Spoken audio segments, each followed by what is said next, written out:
विद्यार्थी मित्रांनो, मागच्या तासाला आपण meaning of number with rational indices याचा रूल आपण पाहिला. सगळ्यांनी प्रॅक्टिस सेट 3.1 पण केला. आता आपण विचार करणार आहोत the meaning of numbers, the meaning of numbers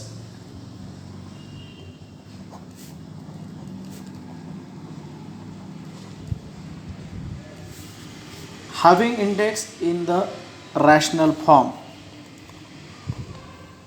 having index in the rational form.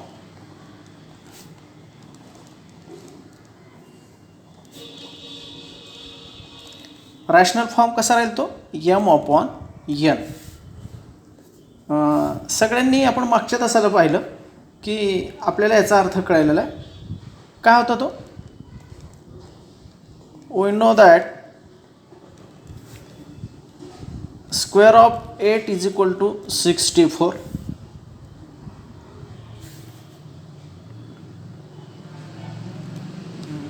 Cube root of 64 is equal to 64 raised to 1/3 or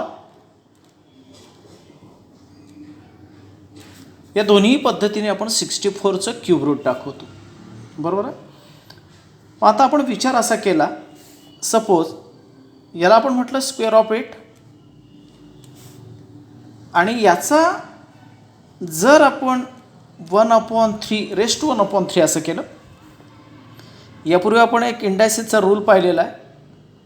जर असे घातांक असतील, घाताचा घात, तर घातांकांचा गुणाकार होतो. तो रूल काय? तो रूल आहे a raised to m raised to n is equal to a raised to m into n means a raised to mn. म्हणजे काय? एक घात असेल आणि त्याचा पुन्हा घात असेल तर या दोन्ही घातांकांचा गुणाकार होतो. मग इथे कसं होईल? 8 raised to 2 into 1/3. आणि मग हा रूल तुम्हाला माहिती आहे. याचाच अर्थ काय झाला? मग 8 raised to 2/3. कारण दोनाच्या खाली काहीच नाही आहे म्हणजे 1 आहे.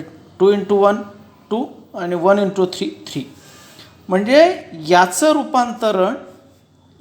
रूपांतरण याच्यामध्ये झालेलं आहे. हा काय होता वास्तविक? हा 8चा स्क्वेअर होता. Square of 8 and cube root म्हणजे cube root of square root of 8. म्हणजे याचा अर्थ काय होतो? ही खालची संख्या आपल्याला रूट दाखवते आणि वरचं संख्या आपल्याला त्याचा तेवढा इंडेक्स दाखवते, तेवढा घात दाखवते. म्हणजे याचा अर्थ काय होता? याचं आपण वाचन कसं करू आता? 8 raised to 2/3. याचं दोन अर्थाने म्हणजे याचं मिनिंग कसं होईल पा? तर हा 8चा स्क्वेअर आहे आणि त्याचं क्यूब रूट आहे. म्हणजे याचं वाचन कसं आपण करू? Cube root of square of 8. किंवा हे असं पण होऊ शकतं 8 raised to 1/3 into 2. कारण याने याला गुणलं काय आणि याने याला गुणलं काय याचं काही फरक पडणार नाही. मग याचं वाचन काय होईल? Square of cube root of 8. म्हणजे दोघं मिनिंग झाले याचे. काय झाले आता? Cube root of square of 8 आणि इथे square of cube root of 8. म्हणजे आपल्याला आधी याचा उल्लेख करायचा आणि नंतर याचा करायचा. इथे काय? Cube root of square of 8 आणि इथे म्हणायचं square of cube root of 8. म्हणजे आपल्याला नेहमी लक्षात ठेवायचं आता की ह्या संख्यांच्यामध्ये जर अशा पद्धतीचा इरेशनल म्हणजे अशा पद्धतीचं जर घातांक असेल, त्याचा रॅशनल फॉर्म जर m/n असेल तर डिनॉमिनेटर जो असेल तो काय दाखवणार आहे? त्याचं रूट दाखवणार आहे आणि न्यूमरेटर हा त्याचा इंडेक्स दाखवणार आहे. हे सगळ्या विद्यार्थ्यांनी आता लक्षात ठेवायचं आहे.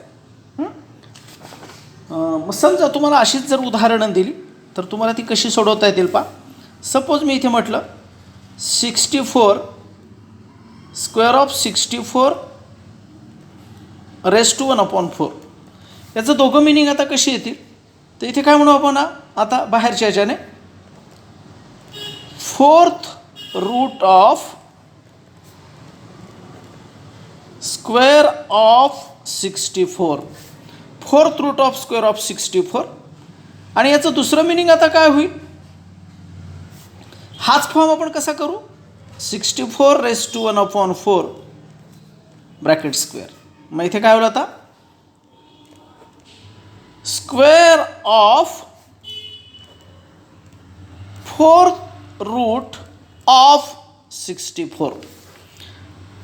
म्हणजे एकीकडे त्याचा 4th रूटचंच ते स्क्वेअर आहे किंवा तो स्क्वेअरचं 4th रूट आहे. या दोन्ही मिनिंग तुम्हाला आता सगळ्यांना जमल्या पाहिजेत. आणखी एक एक्झाम्पल मी घेतो. सपोज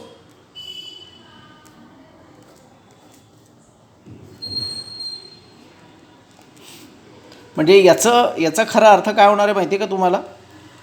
तुम्हाला दोन अर्थाने जमलं पाहिजे. ते 2 रेस टू 3/5 असं जेव्हा असेल तेव्हा याचं मिनिंग तुम्हाला सांगता आलं पाहिजे. या फॉर्ममध्ये नसेल तरी. म्हणजे हे काय आहे याचं रूट आहे आणि हे काय याचा क्यूब आहे. म्हणजे आपल्याला काय म्हणावं लागेल पहिल्या याच्यामध्ये 5th root of cube of 2. 5th root of cube of 2. आणि दुसरं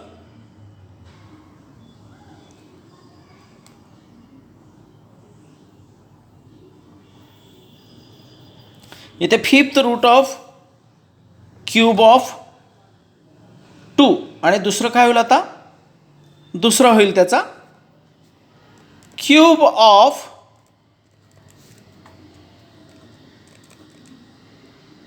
5th root of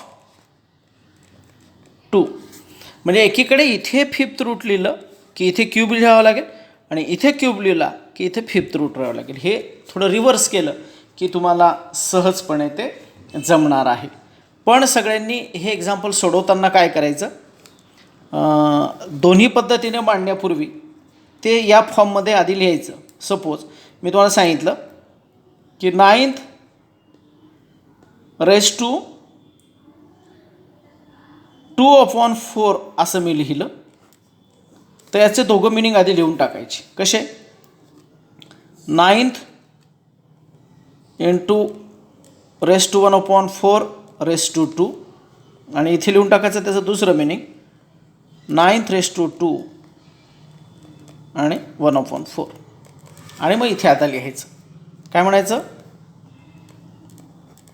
square of 4th root of 9. काय म्हणायचं square of 4th root of 9. आणि इथे म्हणायचं आता 4th root of square of 9. म्हणजे आधी जरी ही संख्या अशी दिली तर ती आधी 1/4 रेस टू 2 अशी लिहायची. एक वेळेस 1/4 मध्ये लिहिला की तो 2 बाहेर लिहायचा. 2 मध्ये लिहिला की 1/4 बाहेर लिहायचा. आणि त्या दोघांची मिनिंग मग तुम्ही आता मांडायची आहे. याच्यावरनं तुम्हाला याचं सामान्य रूप काय होईल. आता सपोज तुम्हाला जर असं दिलं a रेस टू m/n तर हा रूलमध्ये काय होईल a raise to m in bracket 1/n. आणि दुसरा होणार a raise to 1/n bracket m. म्हणजे दोघांचा अर्थ काय होईल इथे होईल nth root of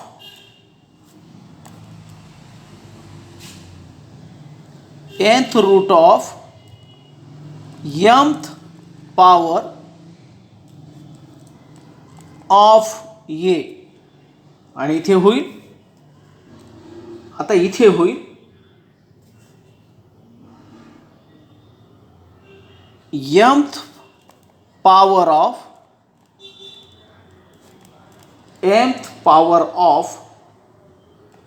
nth root of हे याचं काय म्हणतात त्याचा जनरल फॉर्म हा त्याचा अशा पद्धतीने तुम्हाला मांडता येईल. तुम्हाला प्रॅक्टिस सेट 3.2 जो आहे तो सगळ्यांना आज कंप्लीट करायचा आहे. आपण 3.2चा विचार करूया. काय होईल आता इथे दोन्ही पद्धतीने तुम्हाला पहिलं उदाहरण सांगता येईल. आता हे 5th रूट आहे 45चं. मग इथे लिहायचं काय होईल किंवा 4th त्याचा पॉवर आहे. मग इथे तुम्ही ह्याच पद्धतीने जर लिहिलं तर 4th power of 5th root of 45 आणि इथे येईल 5th root of 4th power of 45. अशा पद्धतीने याची तुम्हाला खालच्या याच्यातली उत्तर तुम्हाला लिहिता येईल. इथे काय म्हटलं square root of 5th power of याचं आता शब्दामध्ये लिहायचं म्हणजे मांडणी करायची. काय होईल आता स्क्वेअर ऑफ कशाचा स्क्वेअर आहे तो स्क्वेअर ऑफ स्क्वेअर रूट म्हटलेलं म्हणून स्क्वेअर रूट बाहेर म्हणून square root of 5th power of 125 121चा 5th पॉवर हे याचा आन्सर येईल. इथे काय म्हटलं आता क्यूब ऑफ कुणाचा क्यूब आहे हा 4th रूट ऑफ इथे लिहायचं 4th रूट ऑफ 324. इथे आता 5th रूट ऑफ कुणाचं 5th रूट आहे 5th root of square of 264 आणि इथे क्यूब ऑफ इथे क्यूब म्हटलेला आहे. कुणाचा क्यूब आहे क्यूब रूट ऑफ 3च्या क्यूब रूट ऑफ 3. तर अशा पद्धतीने तुम्हाला याचे आन्सर लिहायचे आहेत.